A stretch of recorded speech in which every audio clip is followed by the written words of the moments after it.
Je suis Guillaume Saint-Ignan, j'ai 44 ans, papa de 2 enfants, un petit garçon de 5 ans et une petite fille de 8 mois. Je suis agriculteur à Lussan-Adeillac, un petit village de 240 habitants. J'exploite 150 hectares, je produis du colza, de l'orge, du blé tendre, du blé dur et du tournesol. Je me suis installé en 2009, j'ai repris l'exploitation de mon oncle. À côté de ça, en 2016, avec un très bon copain, nous avons créé une entreprise de travaux agricoles avec laquelle on ne fait que les moissons et les transports de céréales. Mes oncles étaient agriculteurs, le frère de mon papa était agriculteur et mon parrain était aussi agriculteur. Donc j'étais tout le temps en vacances chez lui, j'étais tous les week-ends chez lui et je ne voyais que par ça. Donc c'était une réelle passion et un jour je me suis dit, c'est le métier que je voudrais faire plus tard. Ce qui me rend fier dans mon métier aujourd'hui, c'est déjà de faire ce que j'aime. Ensuite, c'est de produire des céréales qui vont servir à nourrir la population. Et agriculteur, c'est un métier en fait qui regroupe plusieurs métiers. On le voit, un jour on peut être dans un champ avec un tracteur ou bien faire de la mécanique, du bois. Enfin, c'est vachement varié, c'est ce qui me plaît. Une histoire de famille, oui, car mes oncles travaillaient déjà avec des coopératives. Moi, quand je me suis installé, je ne savais pas avec qui j'allais travailler spécialement.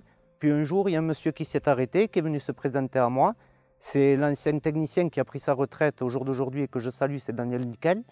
Il est venu, j'ai apprécié sa démarche, il est venu voir mes attentes, les besoins que j'avais.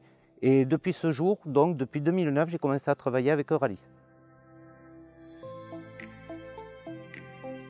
C'est Bernard Ader qui est venu me solliciter l'année dernière pour intégrer le conseil d'administration comme stagiaire. On a tellement été bien accueillis et bien intégrés que ça m'a donné envie de poursuivre l'aventure avec eux. Et puis c'est très enrichissant et très intéressant personnellement. Je siège au comité veille et stratégique. Je travaille sur différents sujets avec d'autres administrateurs. Depuis peu, je suis chargé de représenter Euralis au sein de la coopération agricole d'Occitanie.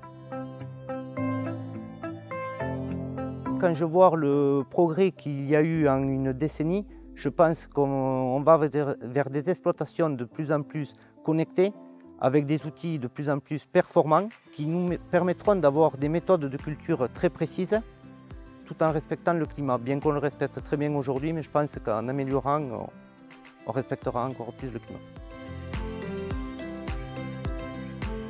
Alors aux collaborateurs, tout d'abord, j'aimerais vous féliciter et vous remercier par rapport au travail que vous faites. Surtout depuis 2 ans, la tâche n'est pas facile. On le voit entre la pandémie, l'IA et maintenant la guerre entre la Russie et l'Ukraine. Donc chapeau, parce qu'on voit qu'il y avait des objectifs à atteindre qui ont été atteints. Je me rends compte que nous avons des équipes soudées, motivées et déterminées.